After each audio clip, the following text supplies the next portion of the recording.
So அதுதான் quantity is the next problem. So சின்னதாக குடித்தா கூட ரொம்ப கசப்பாக இருக்குதுன்னு 2 டீஸ்பூன் போட்டுக்கிறாங்க. இப்போ புதுசாக என்ன சொல்கிறாங்க, நாங்கள் வெள்ளை சர்க்கரை எல்லாம் சாப்பிட மாட்டோம், நாங்கள் நாட்டு சர்க்கரை சாப்பிடுவோம்.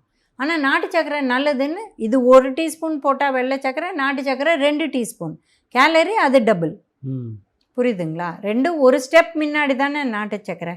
இது ப்ராசஸ் பண்ணி ஒயிட் பண்ணுறாங்க, அதுக்கு முன்னாடி நாடு, அவ்வளோதான்.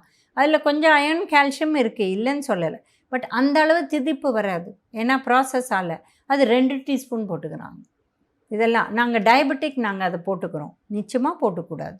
ஏன்னா எல்லாமே அந்த ஜூஸ் எடுத்து தானே பண்ணுறோம். அது பணத்தில் எடுத்தால் என்ன, நம்மளோட கரும்பில் எடுத்தால் என்ன, வெரி சிமிலர். நம்முடைய நிகழ்ச்சியில் சொல்லும்போதே சொன்னீங்க, பல பேர் டயட்டை பற்றி ப்ராப்பராக தெரியாதவங்க பல பேர் வாட்ஸ்அப்பில் தப்பான தகவல்லாம் பரப்புகிறாங்க. வெறும் ஃப்ரூட் டயட், வெறும் வாட்டர் டயட், நான் 18 கிலோ குறைஞ்சிட்டேன், ஆனால் என்ன வேணால் என்னை ஃபாலோ பண்ணுங்க, இதெல்லாம் கிடையாது. இந்த 5 உணவு நம்ம சொன்னோமே, இது டெய்லி எடுக்கணும்.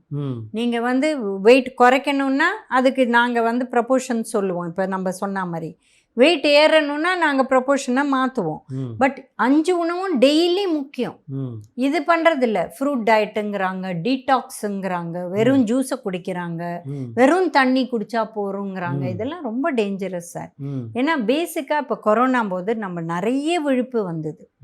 ஒரு குடும்பத்தில் 4 பேர் இருக்காங்க, ஆனால் ஒருத்தருக்கு ரொம்ப மோசமாயிடுச்சு. ஏன்னா அவங்க இம்யூனிட்டி லோவாக இருந்தது. ஏன் இம்யூனிட்டி லோவாக இருந்தது? புரத சத்து சாப்பிடல.